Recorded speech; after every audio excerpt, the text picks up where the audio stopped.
제가 차를 주차한 곳은 당진시에 있는 한진포구 주차장입니다. 앞쪽으로 제가 좀 전에 건너온 서해대교가 보이고 있고요.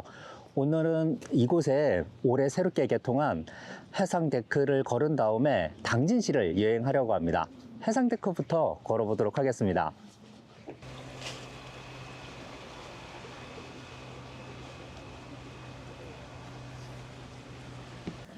주차장을 지나서 30m 정도 진행하면 해상데크를 만나게 됩니다. 해상데크는 무료로 입장 가능하고요. 지금 보시는 것처럼 턱이 없어서 휠체어도 이용 가능합니다. 해상데크를 따라서 150m 정도 이동했습니다. 진행 방향 오른쪽으로 전망대가 보이고 있는데요. 전망대를 가보도록 하겠습니다. 전망대는 지금 보시는 것처럼 2층으로 되어 있습니다. 마침 시원한 바닷바람이 불어오고 있습니다. 시원한 바닷바람을 맞으면서 전망대 쪽으로 좀 더 가보도록 하겠습니다. 1층에서 감상하는 것도 좋은데 저는 곧바로 2층으로 올라가겠습니다. 2층 전망대로 올라왔는데요. 와, 여기는 1층보다 한층 더 올라왔을 뿐인데 고도가 높아져서 탁 트인 서해를 한눈에 내려다볼 수 있습니다. 저 멀리에 서해대교하고 횡담도 휴게소가 보이고 있습니다. 그림 같은 풍경이 펼쳐져 있고요. 이른 아침에는 바다 운해를 볼 수 있을 것 같고요. 저녁 때는 일몰을 볼 수 있을 것으로 예상이 됩니다. 한진포구 전망대를 구경하고 내려왔고요. 계속해서 해안데크 산책로를 걸어가도록 하겠습니다. 한진포구 전망대에서 250m 정도 걸었습니다. 앞에 또 다른 전망대가 보이고 있는데요. 전망대에 있는 조형물이 조금 특이한데요. 제가 볼 때는 아마도 돛담배의 도출 형상에 의해서 이 조형물을 만들지 않았을까 생각이 됩니다. 돛담배 전망대는 반달 모양처럼 되어 있고요. 바다 쪽으로 나와 있는 전망대 쪽에는 지금 보시는 것처럼 해랑 비슷한 구조물이 설치되어 있습니다. 구조물의 기둥을 통해서 서해와 파란 하늘이 보이고 있는데요. 오늘따라 더 유독 파란 하늘이 더 파랗게 보이는 것 같습니다. 바다도 더 푸르게 보이고요. 회랑이 설치된 전망대 구간을 다 걸었습니다.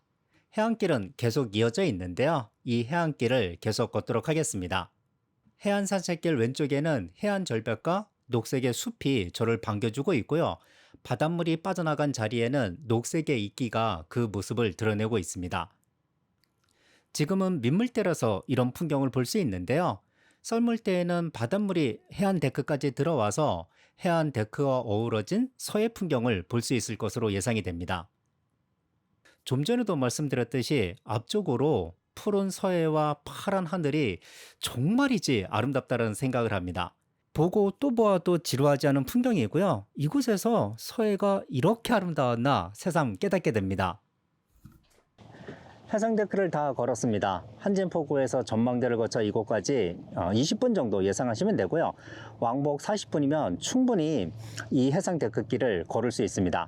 하지만 해상데크에서 바라보는 서해 풍경이 너무나도 아름답기 때문에 사진까지 찍는다고 하면 1시간 20분에서 1시간 30분 정도 넉넉한 시간을 두고 이곳을 방문하시면 좋지 않을까 생각이 됩니다. 그럼 저는 한진포구로 되돌아가겠습니다. 한진포구로 되돌아가는 길인데요. 분명 제가 걸어왔던 길인데 올 때하고는 완전히 다른 풍경을 보여주고 있습니다. 같은 장소라도 바라보는 시선에 따라서 그 풍경이 완전히 다르다라는 것을 이곳에서 새삼 깨닫게 됩니다. 모내기가 끝난 한적한 시골길을 달리고 있습니다. 한진포구에서 28km, 자동차로 33분을 이동했고요. 제가 두 번째 여행지로 찾아가고 있는 곳은 영랑사입니다. 현재 영양사는 일반인들에게는 유명한 절은 아닙니다. 하지만 템플스테이에 조금 관심 있으신 분들에게는 템플스테이로 유명한 절이고요. 절 규모가 크지 않기 때문에 주차장에서 내리면 곧바로 일주문 천원문 없이 절 건물을 만나게 됩니다. 나뭇잎 사이로 영양사의 중심법당인 대웅전이 보이고 있습니다. 사찰은 크지 않지만 역사는 굉장히 오래된 절입니다. 백제시대 아도화상이 창건하고 통일신라시대 도성국사가 중창했으며 고려시대 대각국사 의천에 의해 사찰의 면모를 갖추게 되었다고 합니다. 무려 1500여 년 전에 설립된 절입니다. 이곳은 지금 보시는 것처럼 매주 일요일에 법문 듣고 국수 먹는 날, 그리고 영양사 봄, 여름, 가을, 겨울 사진 콘테스트를 하고 있습니다. 영양사를 방문하셔서 법문도 듣고 국수도 먹고 사진 콘테스트도 한번 참여해 보십시오. 이번에 도착한 여행지는 삼선산 수목원입니다. 수목원 입장료는 무료입니다. 입장 시간은 3월부터 10월까지는 아침 9시부터 오후 5시까지입니다. 그리고 반려동물은 함께 할 수 없습니다. 이곳은 영양사에서 3.6km, 자동차로 10분 정도 거리에 있습니다. 갈림길을 만났습니다. 저는 진행 방향 왼쪽 전망데크 쪽으로 진행하겠습니다. 삼선산 수목원은 상당히 넓습니다. 안내소에 비치된 안내도를 꼭 챙기셔야지만 좀 더 편안하게 수목원을 둘러볼 수 있습니다. 데크 쉼터를 지나가고 있는데요. 이곳에는 지금 보시는 것처럼 어린 단풍나무가 길게 심겨져 있습니다. 그늘이 있어서 여름철에 벤치에 앉아서 쉬기도 좋고요. 가을철에는 단풍이 붉게 물들면 환상적인 풍경이 펼쳐지지 않을까 생각이 됩니다. 데크 쉼터 바로 옆에는 도토리 놀이대가 있는데요. 아이들이 좋아할 만한 여러 시설이 있습니다. 이곳은 키즈 꿈의 숲인데요. 커다란 인공나무에 아이들의 놀이터가 여러 개 설치되어 있습니다. 키즈 꿈의 숲을 지나자마자 황토길이 나오게 되는데요. 이 황토길의 길이는 2km가 넘습니다. 황토길도 황토길이지만 야생화가 예뻐서 저는 이 길을 잠시 걷도록 하겠습니다.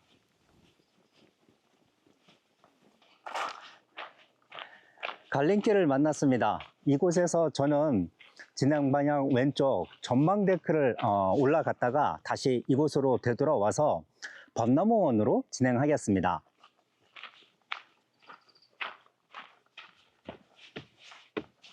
전망데크에 도착했습니다. 갈림길에서 1분에서 2분 정도 걸렸고요. 전망대에 서면 지금 보시는 것처럼 탁 트인 전망을 감상할 수 있습니다.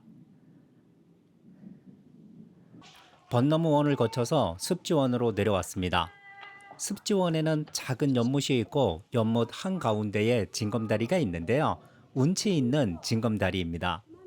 징검다리 양쪽으로 연꽃이 피고 있는데요. 이 영상을 보시고서 이곳을 방문하시면 제가 지금 보고 있는 연꽃보다 더 많은 연꽃을 보실 것으로 예상이 됩니다. 유아숲 체험원을 지나가고 있습니다.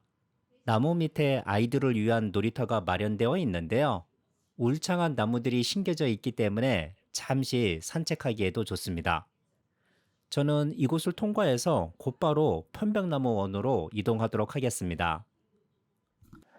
편백나무원으로 가는 길인데요. 앞에 정자가 있습니다. 정자에 올라가 보겠습니다. 정자에 올라왔습니다. 지금 보시는 것처럼 정자 주위에는 소나무가 우거져 있어서 탁 트인 풍경을 볼 수는 없습니다. 하지만 정자가 만들어주는 그늘과 시원한 바람이 불고 있어서 잠시 쉬어가기에는 너무나도 좋습니다. 더운 여름날에는 그늘과 시원한 바람이 최고가 아닌가 싶습니다. 편백나무 원을 지나가고 있는데요. 제 예상보다 편백나무가 그리 크지는 않습니다. 하지만 몇 년 후에는 아주 멋진 편백나무 숲이 되지 않을까 생각이 됩니다. 편백나무에서는 피톤치드가 많이 발견된다고 합니다. 식물이 해충으로부터 자신을 보호하기 위해 내뿜는 물질이 피톤치드인데 이 물질이 우리에게는 면역력을 높여주고 스트레스를 해소하는데 큰 도움을 준다고 합니다. 잠시나마 힐링하기 좋은 길이 이 편백나무 숲이 아닌가 생각이 됩니다. 편백나무 숲을 빠져나오자마자 침엽수원과 암석원을 만났습니다. 이곳에는 지금 보시는 것처럼 다양한 침엽수가 식재되어 있는데요. 저는 침엽수 하면 나뭇잎이 바늘같이 뾰족한 것만 생각을 했거든요. 하지만 이곳에는 은행나무와 같이 잎이 넓은 침엽수도 상당히 많이 식재되어 있습니다. 이곳은 삼선산 수목원에서 맨 끝자락에 위치한 곳입니다. 수목원을 방문하시면 꼭 이곳까지 와보시기 바라겠습니다. 숲 하늘길이라고 불리는 출렁다리도 있는데요. 길이는 짧지만 그래도 출렁다리답게 제법 흔들리는 아찔함이 있습니다. 수국원과 흰 수국길도 있는데요. 6월에 이곳을 방문하시면 예쁜 수국을 만날 것 같습니다. 끝없이 펼쳐진 평야지대를 달리고 있습니다. 삼선선 수목원에서 35km, 자동차로 38분 정도 이동했고요. 제가 도착한 곳은 신리 성지입니다. 이곳은 한국 천주교의 대표적 성지 중 하나이고요. 조선의 천주교가 들어오기 시작했을 때 가장 먼저 교리를 받아들인 지역입니다. 이곳 신리에 정착해 살던 밀양 손씨 집안을 중심으로 마을 사람 400여 명 전체가 신자로 이루어진 교우촌을 형성했다고 합니다. 또 한편으로는 신리성지 주변은 지금 보시는 것처럼 자연경관이 상당히 아름답습니다. 이 아름다운 자연경관 때문에 사람들이 이곳을 많이 방문하는데요. 이곳에서 영적인 유양과 휴식을 취할 수 있습니다. 우리나라 최초의 사제인 김대건 신부와 프란치스코 교황이 저를 반겨주고 있습니다. 오늘 마지막 여행지는 김대건 신부의 생가가 있는 솔매 성지입니다. 김대건 신부 생가에 도착했습니다. 김대건 신부는 1821년 8월 21일 이곳에서 태어났고요. 아버지를 비롯한 할아버지, 증조 할아버지까지 천주교 신자였다고 합니다. 김대건 신부는 용인에서 자랐다고 하는데요. 15살 되던 해에 조선의 첫 신학생으로 선발되어 마카오로 유학을 떠나게 됩니다. 그는 그곳에서 신학과 라틴어, 서양 문화를 배우며 사절에서의 꿈을 키웠고요. 1845년 24살 때 중국에서 우리나라 최초로 사제 서품을 받게 됩니다. 사제 서품을 받은 다음에는 조선 땅에 복음을 전하기 위해서 귀국합니다. 하지만 그 당시에는 조선에서 천주교에 대한 박해가 굉장히 심했고요.